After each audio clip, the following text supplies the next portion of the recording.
त्याचं सामान म्हणजे एक प्रवासी आहे त्यासोबत, पण ते लगेज म्हणून ते मानलं जातं.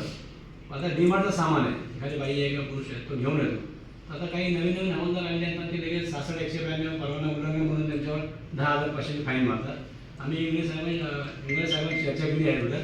त्यांनी बऱ्याच त्यांची मिटिंगमध्ये घेऊन सांगितलं का जे प्रॅक्टिकली जे आहे म्हणजे घरगुती सामान वगैरे आहे त्यांच्यावर तुम्ही केसेस करू नका.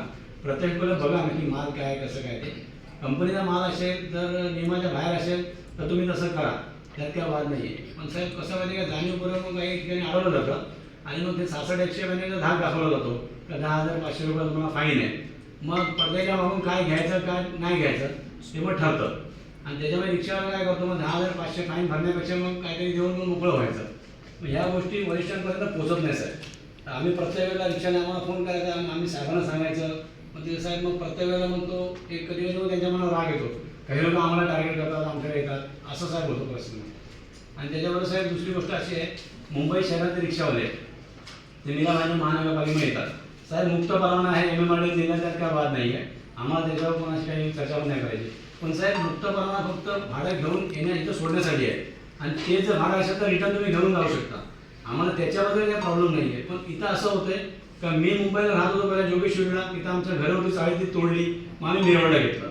मग त्याच्यामध्ये काय होतं, ते लोक इथे मिरवडला येतात राहायला, मग ते रिक्षावाले त्या मिरवडमध्ये रनिंगमध्ये लोक धंदा करत असेल, त्याच्यामुळे आम्हाला खूप त्रास होतो, आमच्या स्थानिक रिक्षावाल्यांना खूप त्रास होतो. मग त्याच्यामुळे साहेब शांतता सुरक्षा प्रश्न निर्माण होतो का तुमची मुंबईची गाडी आहे आमच्या इथे काय भरता.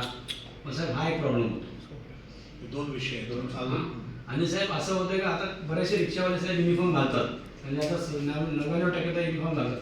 मग कधी कधी असं होतं का एखाद्याला काही प्रॉब्लेम असेल तर तो किंवा घरगुती कामासाठी चालला असेल तर तो सिव्हिलमध्ये जातो, तर त्याच्यावर पण तुम्ही युनिफॉर्म नाही घातला मग तुम्हाला हा त्रास देतात. मग ही प्रॅक्टिकल बघत नाही फॅमिली आहे की नाही आहे किंवा तो कुठे लग्नाला चालला आहे किंवा कुठे मैताला चालला आहे तेही बघितलं जात नाही आहे. आणि त्याच्यापर्यंत साहेब मग काही जे ठराविक लोक आहेत ना, जे पोलिसांचे ट्रॅफिकवाल्यांचे ॲडजस्टमेंट आहे त्यांचं, मग ते अख्खा दिवस सिव्हिलच असतात साहेब. मग त्याच्याबद्दल कोणतीच कारवाई होत नाही. मग आमच्या रिक्षावाला असं वाटतं की आमच्यामध्ये हा भेदभाव होतो. बुकिंग करू शकतो पण साहेब त्यांच्याकडनं ॲग्रिकल्चर लायसन नाही आहे. मागे आम्ही त्याचा पत्रावर पण केला RTOला ठाण्याला आणलेला, त्यांच्या 200 बसेसवर कारवाई झाली. पण साहेब यांच्यामुळे काय होतं, गोल्डन एशवरून मिरवड स्टेशनवरून त्या डायरेक्टली ना म्हणजे सार्वजनिक ठिकाणी थांबवायच्या गाड्या होतात सिटी फ्लो नावाच्या, त्यांच्यावर साहेब लायसनच नाही, ॲग्रिकल्चर लायसनच नाही यांचं.